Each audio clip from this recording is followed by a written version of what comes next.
Hello friends, welcome to Excel in education. Friends, आज के इस वीडियो सेशन में हम लोग करंट अफेयर को डिस्कस करेंगे, जिसमें आपके करंट अफेयर से संबंधित सभी टॉपिक्स हैं, जैसे कि एनवायरनमेंट से, हायर एजुकेशन से और आईसीटी। तो ये सारे ही टॉपिक हम यहाँ पे कवर करेंगे। और अब तक आपका करंट अफेयर का बिल्कुल भी कोई भी टॉपिक तैयार नहीं है, तो आप खाली ये वीडियो देख लीजिए, आपका कुछ पोर्शन तो कवर हो जाएगा और यहाँ से क्वेश्चन आएंगे भी। ठीक है, इस वीडियो सेशन में करीब 50 क्वेश्चन हैं और वो सभी क्वेश्चन वन लाइनर हैं। ठीक है, वन लाइनर है और जहाँ पे ज़रूरत है वहाँ पे मैंने फैक्ट्स भी दे रखे हैं, जिससे कि आप क्या है उनसे चीज़ें रिलेट कर पाएँ, चीज़ों को आगे पीछे भी समझ सकें कि वो किससे संबंधित हैं। ठीक है फ्रेंड्स, तो चलिए हम लोग स्टार्ट करते हैं। चैनल पे आप पहली बार आए हैं, पहली बार विजिट कर रहे हैं तो सब्सक्राइब ज़रूर कर लीजिए और वीडियो पसंद आएगी तो लाइक एंड शेयर ज़रूर करिएगा। ठीक है फ्रेंड्स, क्योंकि वीडियो देख लेते हैं लेकिन हमें फीडबैक नहीं मिलता है, तो मुझे भी तो फीडबैक मिलना चाहिए ना। तो आपका लाइक और सब्सक्राइब ही आपको मुझे ये बताता है कि मेरी जो कोशिश है वो कहाँ तक आपके लिए हेल्पफुल है और मुझे मोटिवेशन देती है। ठीक है फ्रेंड्स, चलिए स्टार्ट करते हैं और देखते हैं कि देखिए यहाँ पर दिया है, ये आपके यहाँ से जनवरी से शुरू है, मतलब मैंने पूरी कोशिश की है कि मैं इसमें सबको समेट पाऊँ। ठीक है, तो यहाँ मैंने जनवरी स्टार्टिंग से ले रखा है कि पिछले 7-8 महीनों से लेकर अब तक का जितना भी करंट अफेयर है वो मैंने यहाँ पे दे रखा है। तो यहाँ पे देखिए, जनवरी 2022 को प्रधानमंत्री नरेंद्र मोदी जी ने कहाँ पर मेजर ध्यानचंद खेल विश्वविद्यालय की आधारशिला रखी। ये थी आपकी मेरठ में, जो कि यूपी में है। उसके बाद जनवरी 2022 को केंद्रीय रक्षा मंत्री राजनाथ सिंह ने किस विश्वविद्यालय में Kalpana Chawla centre for research in space science and technology का उद्घाटन किया। ये था चंडीगढ़ विश्वविद्यालय। ठीक है, क्योंकि आपका ये रिसर्च से संबंधित है इसलिए यहाँ ये पता होना जरूरी है। तो ये आपका चंडीगढ़ विश्वविद्यालय, एक बार आप देख लेंगे ना पूरा आपको पता हो जाएगा। अभी हाल ही में किसे विशेष शिक्षा क्षेत्र बनाने की घोषणा की गई है, कौन सा ऐसा क्षेत्र था? तो इसका आंसर है केंद्रीय शिक्षा, कौशल विकास और उद्यमिता मंत्री धर्मेंद्र प्रधान जी ने गोरखपुर को विशेष शिक्षा क्षेत्र बनाने की घोषणा की है। ये 2021 में इसकी घोषणा हुई थी, दिसंबर 2021 में। और विशेष शिक्षा क्षेत्र का उद्देश्य क्या है? छात्रों को वैश्विक नागरिक के रूप में तैयार करना और एकेडमिक गतिविधियों के माध्यम से विश्व की समस्याओं का समाधान करना। ठीक है, तो इसीलिए गोरखपुर क्षेत्र इसको निर्धारित किया गया है। फिर नेक्स्ट है, फरवरी 2022 को किस संस्था द्वारा वेस्ट टू वेल्थ मिशन के तहत स्वच्छता सारथी फेलोशिप 2022 की घोषणा की गई है। अब पहले ये देखिए कि वेस्ट टू वेल्थ मिशन है क्या। ठीक है, इस कार्यक्रम के अंतर्गत महिलाएं मछली के शल्क से आभूषण और सजावट की वस्तुएं बनाएंगी। तो ये इसका जो है एक उद्देश्य हुआ। अब किस संस्था द्वारा? तो भारत सरकार के प्रधान वैज्ञानिक सलाहकार कार्यालय द्वारा इसकी घोषणा। अब देखिए, अब इसके तहत कौन सी फेलोशिप है? तो स्वच्छता सारथी फेलोशिप। इस तरह से आपके इन 4-5 लाइनों से कितने, तो 3-4 क्वेश्चन ऐसे तैयार हो गए, है ना। ठीक है, आगे देखते हैं। फरवरी 2022 को विश्व आर्द्रभूमि दिवस के अवसर पर भारत के कितने आर्द्र स्थलों को अंतर्राष्ट्रीय महत्व के आर्द्र स्थलों की रामसर सूची में शामिल किया गया है?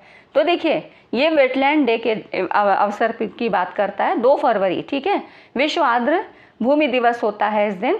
तो उस समय की जो रिपोर्ट थी उसमें क्या था, 21 थे। ठीक है, इसमें 2 नए स्थल शामिल किए गए थे, खिजड़िया वन्यजीव अभयारण्य जो कि गुजरात में है और बखीरा, ये संत कबीर नगर उत्तर प्रदेश में है।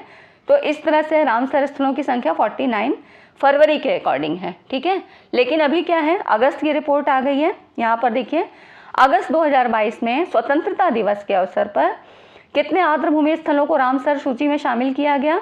तो यहाँ पर 11 नए आर्द्रभूमि स्थल जोड़े गए हैं। 13 अगस्त 2022 को पर्यावरण मंत्री कौन से? भूपेंद्र यादव जी ने। इनके अनुसार भारत में रामसर स्थलों की सूची में 11 नए स्थल जोड़े गए हैं, जिससे अब रामसर स्थलों की संख्या कितनी हो गई है? 75 है। ठीक है, तो ये आपको याद रखना है कि अगस्त के अकॉर्डिंग पूछ रहा है या वेटलैंड डे के हिसाब से फरवरी। ठीक है, ये चीज़ आप थोड़ा सा इसको ध्यान रखिएगा और तभी इसको टिक करिएगा। तो इसलिए यहाँ मैंने दोनों डाटाज दे दिए गए हैं। तो यहाँ पर देख लीजिए, इस तरह से 75 हो गए और इससे पूर्व क्या था, 10 आर्द्रभूमि स्थल जोड़े गए थे जो कि पहले की रिपोर्ट थी। तो 11 नए आर्द्रभूमि है, 4 तमिलनाडु में, 3 उड़ीसा में है, 2 जम्मू कश्मीर में और 1 मध्य प्रदेश और महाराष्ट्र में। ठीक है। और अगर ये कहता है वर्ष 2022 के दौरान कितने, तो 28 वेटलैंड्स को शामिल किया गया है। ठीक है, तो ये हो गया आपका वेटलैंड से संबंधित जितनी जानकारी थी अब तक वो सारी मैंने यहाँ पर देने की कोशिश की है। ठीक है फ्रेंड्स, तो वीडियो आपको पसंद आ रहा होगा, लग रहा होगा आपको कि आपके लिए हेल्पफुल है, तो वीडियो को लाइक ज़रूर करिए, लाइक करिए और प्लीज़ कमेंट अपने ज़रूर करिए, अपने फ्रेंड्स के बीच में भी इसको शेयर करिए ताकि और लोगों तक भी ये जानकारी पहुँचे।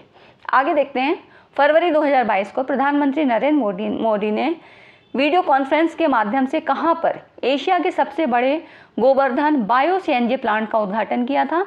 ये इंदौर में है, मध्य प्रदेश। 25 मार्च से 3 अप्रैल 2022 के मध्य लाल किला महोत्सव भारत भाग्य विधाता ये कार्यक्रम हुआ था, कहाँ पे? नई दिल्ली में संपन्न हुआ था।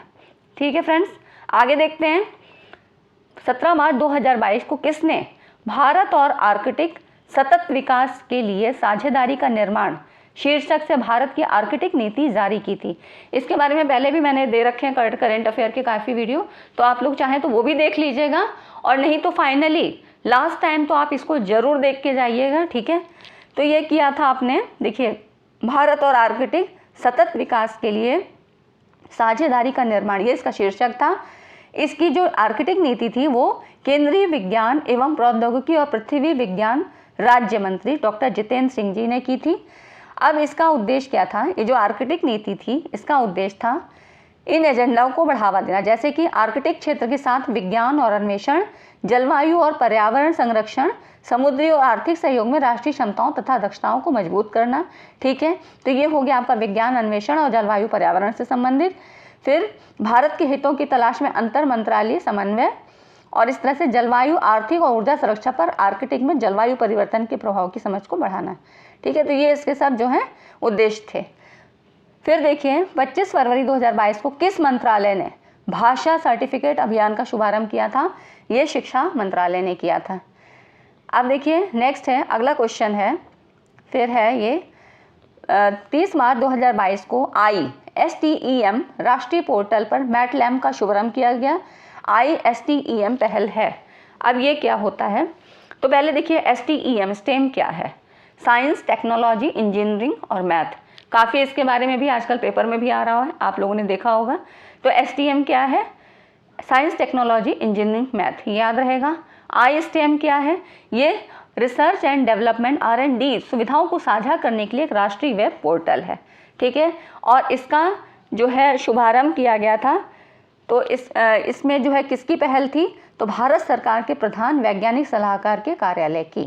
ठीक है, तो ISTM पहल किसकी है? भारत सरकार के प्रधान वैज्ञानिक सलाहकार के कार्यालय की। ठीक है, तो आप इतना याद रखिएगा, याद रहेगा, एक एक बार पढ़ लेंगे तब भी याद रहेगा। फिर क्वेश्चन है, अप्रैल 2022 को किसने प्रसारकों के लिए ब्रॉडकास्ट सेवा पोर्टल का शुभारंभ किया था? ये किया था केंद्रीय सूचना और प्रसारण मंत्री अनुराग सिंह ठाकुर। अब ये ब्रॉडकास्ट सेवा पोर्टल, इसमें ये जो है पोर्टल 900 से अधिक सैटेलाइट टीवी चैनल, 70 से अधिक टेलीपोर्ट संचालक और इस तरह से 350 से अधिक सामुदायिक रेडियो स्टेशन और 380 से अधिक निजी FM चैनल, इन सब प्रकार के जो है जितने भी चैनल्स हैं इनको ये सुविधा प्रदान करेगा। ठीक है, तो ये हो गया आपका। फिर देखिए, अप्रैल 2022 में को किसने प्रभावी प्लास्टिक अपशिष्ट प्रबंधन के लिए और हरित पहल, एक पहल थी जागरूकता शुभंकर प्रकृति को लॉन्च किया था? तो यहाँ पर देखिए प्लास्टिक अपशिष्ट प्रबंधन के लिए कह रहा है, और पहल कौन सी? हरित पहल, और शुभंकर क्या था? प्रकृति। किसने किया था? केंद्रीय पर्यावरण, वन और जलवायु परिवर्तन मंत्री भूपेंद्र यादव जी ने। अप्रैल 2022 में भारत का पहला शुद्ध हरित हाइड्रोजन संयंत्र कहाँ शुरू हुआ था? ये हुआ था जोरहाट, असम में ऑयल इंडिया लिमिटेड द्वारा। ठीक, अब देखिए मई 2022 को केंद्रीय विज्ञान एवं प्रौद्योगिकी राज्य मंत्री ने कहाँ पर देश के पहले लेवेंडर महोत्सव का उद्घाटन किया? ये 2022 में हुआ था। लेवेंडर फेस्टिवल जम्मू कश्मीर में भादरवा, ये एक जगह है, वहाँ पर हुआ था। ठीक है, अब यहाँ पे देखिए, अच्छा ये क्वेश्चन रिपीट हो गया, कोई बात नहीं। अप्रैल में भारत का पहला शुद्ध हाइड्रोजन संयंत्र कहाँ? और जोरहाट, असम में ऑयल इंडिया लिमिटेड द्वारा। अब इसके बारे में थोड़ा सा जान लीजिए। शुद्ध हरित हाइड्रोजन पायलट जो था, ये क्या था? इसकी जो प्रतिदिन हाइड्रोजन उत्पादन की क्षमता वो 10 किलोग्राम जो कि भविष्य में बढ़कर 30 किलोग्राम होने की उम्मीद की गई। और इसके द्वारा 500 किलोवाट सौर संयंत्र द्वारा 100 किलोवाट आयन एक्सचेंज मेम्ब्रेन, ये एक मेम्ब्रेन थी, इसका इस संरचना का उपयोग करके उत्पादन होगा। तो भारत में पहली बार ये जो आयन एक्सचेंज मेम्ब्रेन है AEM, इस तकनीक का उपयोग पहली बार किया गया है। ठीक है, बहुत इंपॉर्टेंट क्वेश्चन है, तो इसको ध्यान से पढ़िएगा, आपका ये आ सकता है। अगला देखिए, फरवरी 2022 को केंद्र सरकार द्वारा राष्ट्रीय शिक्षा नीति 2020 और 2021-22 की बजट घोषणाओं के अनुरूप वयस्क शिक्षा के लिए एक नई योजना का क्या नाम है? ये है नव भारत साक्षरता कार्यक्रम। नई शिक्षा नीति से अब इस तरह के क्वेश्चन बन सकते हैं। ठीक है, वो पहले नॉर्मल वाले क्वेश्चन नहीं आएंगे, तो इस तरह से बन सकते हैं। तो इसकी अवधि क्या है? मेन तो है, टाइम पीरियड को भी याद रखिए, 2022 से 2027 तक देश के सभी राज्यों और केंद्र शासित प्रदेशों में 15 वर्ष और उससे अधिक आयु के गैर साक्षर लोगों को कवर करना, ये इस कार्यक्रम का उद्देश्य। ठीक है, फिर हाल ही में एकल उपयोग वाली प्लास्टिक वस्तु पर प्रतिबंध कब से लगा? सिंगल यूज़ प्लास्टिक की बात कर रहा है, ये जुलाई 2022 से। ठीक है, अब देखिए, जून 2022 को किस मंत्रालय द्वारा वर्ष 2018-19 और 2019-20 के लिए जिला निष्पादन ग्रेडिंग सूचकांक, ये आपका डिस्ट्रिक्ट लेवल पे बात कर रहा है, परफॉर्मेंस ग्रेडिंग इंडेक्स, ठीक है, इसकी रिपोर्ट जारी की गई थी। ये शिक्षा मंत्रालय द्वारा की गई थी डिस्ट्रिक्ट लेवल पे, है ना। तो ये रिपोर्ट क्या करता है? व्यापक विश्लेषण के लिए, एनालिसिस करने के लिए एक इंडेक्स बनाकर जिला स्तर पर स्कूल शिक्षा प्रणाली के निष्पादन का आकलन करता है। ठीक है, तो ये एक नई शुरुआत है, PGID। ठीक है, performance grading index district level पे। इसके जो 5 अचीवर्स हैं वो हैं पंजाब, चंडीगढ़, तमिलनाडु, अंडमान और निकोबार द्वीप समूह, और फिर है लास्ट है केरल। ठीक, तो ये हो गया आपका PGID। फिर देखिए, जुलाई 2022 को जारी प्रेस विज्ञप्ति के अनुसार किस संस्थान के शोधकर्ताओं ने एक आर्टिफिशियल इंटेलिजेंस आधारित उपकरण पिवोट इसको विकसित किया था? ये किया था भारतीय प्रौद्योगिकी संस्थान मद्रास के द्वारा। अब पिवोट है क्या? आपका ये आर्टिफिशियल इंटेलिजेंस और इंटरनेट ऑफ थिंग्स IoT, इनसे संबंधित सवाल काफ़ी आ रहे हैं, तो इनको एक बार ध्यान से देख लीजिएगा। पिवोट क्या है? इसके पहले भी मैं आपको दे चुकी हूँ काफ़ी क्वेश्चंस, तो आप ICT में भी देख लीजिएगा, वहाँ पर भी IoT और AI का काफ़ी जिक्र हुआ है, तो आप देख लीजिएगा। ठीक है, आपके लिए हेल्पफुल होंगी वो वीडियो। तो यहाँ पर देखते हैं पिवोट क्या है। पिवोट तकनीक जो है आर्टिफिशियल इंटेलिजेंस पे आधारित है। ये तकनीकी चिकित्सकों को उनके DNA प्रोफाइल के आधार पर रोगियों के लिए व्यक्तिगत व विशिष्ट उपचार योजना के विकसित करने में सहायता करती है। मतलब ये अधिकतर जो है कैंसर उपचार रणनीतियों को तैयार करने में मदद करेगा। तो ये किसके लिए यूज़ होगा? कैंसर के लिए। ठीक है, आगे देखते हैं। फ्रेंड्स, वीडियो को अभी तक आप लोगों ने लाइक तो नहीं किया होगा, तो लाइक कर दीजिए। ठीक है, क्योंकि इतनी मेहनत से हम वीडियो बनाते हैं और मेरी कोशिश है कि आपको यहाँ से कुछ हेल्प हो, तो मैं पूरी तरह से आपकी हेल्प करना चाहती हूँ। और यहाँ पर एजुकेशन के भी और नेट पेपर फर्स्ट के लिए दोनों की तैयारी करवाई जा रही है। तो प्लीज़ चैनल को सब्सक्राइब करिए, ताकि बेल आइकन को आप प्रेस कर लेते हैं तो आने वाली वीडियो के नोटिफिकेशन आप तक टाइम पे पहुँच जाएंगे। ठीक है, तो वीडियो को लाइक ज़रूर करिए और शेयर करिए। देखिए, यहाँ पर 30 नवंबर 2021 को केंद्रीय इलेक्ट्रॉनिक्स तथा IT मंत्रालय आंध्र प्रदेश सरकार द्वारा प्रदेश तथा नेस्कॉम ने कहाँ पर IoT तथा AI इंटरनेट ऑफ थिंग्स की बात कर रहा है और आर्टिफिशियल इंटेलिजेंस के उत्कृष्टता केंद्र का शुभारंभ किया। ये किया था आंध्र विश्वविद्यालय विशाखापट्टनम में। अब इसके बारे में थोड़ा सा जान लेते हैं। नेस्कॉम क्या है? नेस्कॉम है national association of software and services company, full form याद कर लीजिएगा। नेस्कॉम ने इलेक्ट्रॉनिक्स और सूचना प्रौद्योगिकी मंत्रालय और आंध्र प्रदेश सरकार के साथ एक संयुक्त साझेदारी में 2021 को आंध्र विश्वविद्यालय परिसर विशाखापट्टनम में इंटरनेट ऑफ थिंग्स और AI पर centre of excellence on IoT and AI का उद्घाटन किया था। कहाँ पे किया था? आंध्र विश्वविद्यालय विशाखापट्टनम में। इसका उद्देश्य क्या था? IoT, AI, रोबोटिक्स आदि उभरती प्रौद्योगिकियों में नवाचार को बढ़ावा देना, इनोवेशन के लिए ये इसको जो है किया गया था, लॉन्च किया गया है। ठीक है, आगे देखते हैं। मई 2022 को कहाँ पर राष्ट्रीय सुपर कंप्यूटिंग मिशन NSM के तहत अत्याधुनिक सुपर कंप्यूटर परम अनंत को स्थापित किया गया है। यहाँ पर ये देखिए, ये किया गया है भारतीय प्रौद्योगिकी संस्थान गांधीनगर में। ठीक है। तो इंडियन गवर्नमेंट के द्वारा जारी प्रेस विज्ञप्ति के अनुसार यह सुपर कंप्यूटर 838 टेराफ्लॉप्स की क्षमता से गणना करने में सक्षम है। टेराफ्लॉप्स मतलब बहुत ज़्यादा स्पीड है इसकी। और 2020 को इस सुपर कंप्यूटिंग सुविधा की स्थापना करने के लिए ये जो है भारतीय प्रौद्योगिकी संस्थान गांधीनगर और सीडैक के मध्य एक समझौता जो है हस्ताक्षरित हुआ था। ठीक है, अब आगे देखते हैं। नेक्स्ट है आपका फरवरी में केंद्र सरकार, ये भी 2022 की रिपोर्ट है केंद्र सरकार द्वारा और काफ़ी इम्पोर्टेंट है। केंद्र सरकार के द्वारा लैंगिक समावेशन, समानता संबंधी पहल, सूचना और संचार प्रौद्योगिकी, व्यावसायिक शिक्षा, देखिए कितनी सारी चीज़ें हैं, और कौशल कौशल उन्नयन के माध्यम से रोजगार पाने की संभावना बढ़ाने हेतु राज्य सरकारों को सहायता प्रदान करने के उद्देश्य से किस केंद्र प्रायोजित योजना को 31 मार्च 2026 या अगली समीक्षा तक जो भी पहले हो जारी रखने की मंजूरी प्रदान की गई थी।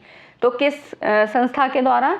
ये था आपका रूसा, राष्ट्रीय उच्चतर शिक्षा अभियान। इसकी डेट याद रखिएगा, बस यही है इसमें, 2026 या अगली समीक्षा तक जो भी पहले होगा उसी में जारी की जाएगी। नेक्स्ट है, हाल ही में किस केंद्रीय मंत्रालय द्वारा स्माइल 75 पहल शुरू की गई थी? ये सामाजिक न्याय और अधिकारिता मंत्रालय।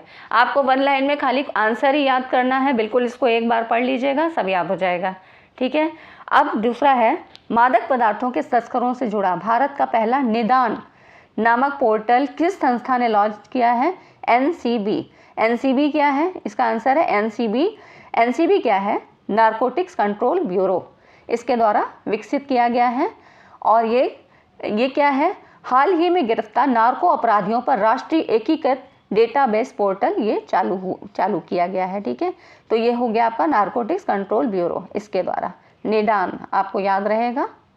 फिर देखते हैं, अगला है मंकी पॉक्स के बारे में बात की गई है। मंकी पॉक्स वायरस के कारण होने वाली दुर्लभ बीमारी है, बहुत ज़्यादा न्यूज़ में आ रहा है आजकल, है ना। तो इसमें क्या है, मंकी पॉक्स रोग के परीक्षण के लिए भारत की पहली स्वदेशी रूप से विकसित RT-PCR किट किस कंपनी के द्वारा विकसित की गई थी? देखिए किट का नाम भी पता लग रहा है, किसके द्वारा हो रहा है ये भी पता लग रहा है ना। तो यहाँ पर ये देखिए, और कहाँ पे हुआ था, इसकी जो सबसे पहले रिपोर्ट आई थी वो कहाँ आई थी? केरल राज्य में देश के पहले मंकी पॉक्स वायरल मामले की पुष्टि की गई थी। तो मंकी पॉक्स क्या है? RT-PCR किट हाल ही में मंकी पॉक्स रोग के परीक्षण के लिए भारत में स्वदेश में विकसित पहली RT-PCR किट लॉन्च की गई है। ठीक है, तो यहाँ पर यह हुआ, RT-PCR किट को ट्रांसेशिया बायोमेडिकल्स द्वारा विकसित किया गया है। और ये क्या है? वायरस से होता है, और कहाँ पे पहला पाया गया? केरल में। ठीक है, नेक्स्ट देखिए, जुलाई 2022 को सबसे ज़्यादा इम्पोर्टेंट क्वेश्चन है, ज़रूर अब तक किसी ना किसी सेट में आ ही चुका होगा। शिक्षा मंत्रालय द्वारा राष्ट्रीय संस्थागत रैंकिंग फ्रेमवर्क NIRF की बात कर रहा है, 2022 जारी की गई है। इस वर्ष भी समग्र ओवरऑल की बात कर रहा है। शैक्षणिक संस्थान और इंजीनियरिंग श्रेणियों में शीर्ष स्थान पर कौन है? तो इस बार भी कौन है? यहाँ पर IIT मद्रास इस बार भी समग्र शैक्षिक संस्थान और इंजीनियरिंग में शीर्ष स्थान पर है। अब NIRF है क्या? नेशनल इंस्टीट्यूशनल रैंकिंग फ्रेमवर्क 2022, ये किसके द्वारा जारी की गई थी? शिक्षा मंत्रालय के द्वारा राष्ट्रीय संस्थागत रैंकिंग फ्रेमवर्क है, और इसमें 11 श्रेणियों की घोषणा की गई थी। ठीक है, तो इसमें IIT मद्रास पहले नंबर पे है, और इसके बारे में भी मैंने एक वीडियो बना रखी है, अगर आपको बहुत डिटेल देखना है तो आप वहाँ से देख सकते हैं। हाल ही में फिर देखिए, नेक्स्ट है और लास्ट क्वेश्चन है, QS based student cities ranking 2023 जारी की गई है। इसमें दुनिया के कुल 140 शहरों को रैंकिंग प्रदान की गई। सभी मानकों को पूरा करते हुए दुनिया का सबसे पसंदीदा शहर कौन बन गया है? तो इसमें जो सबसे पहला और पसंदीदा शहर है तो इसमें है लंदन। ठीक है, लंदन पहले स्थान पर है, सियोल और म्यूनिख दूसरे स्थान पर हैं। तो 2023 के QS based student cities ranking में लंदन फर्स्ट, सियोल और म्यूनिख सेकेंड एंड थर्ड है। अब ये क्या है?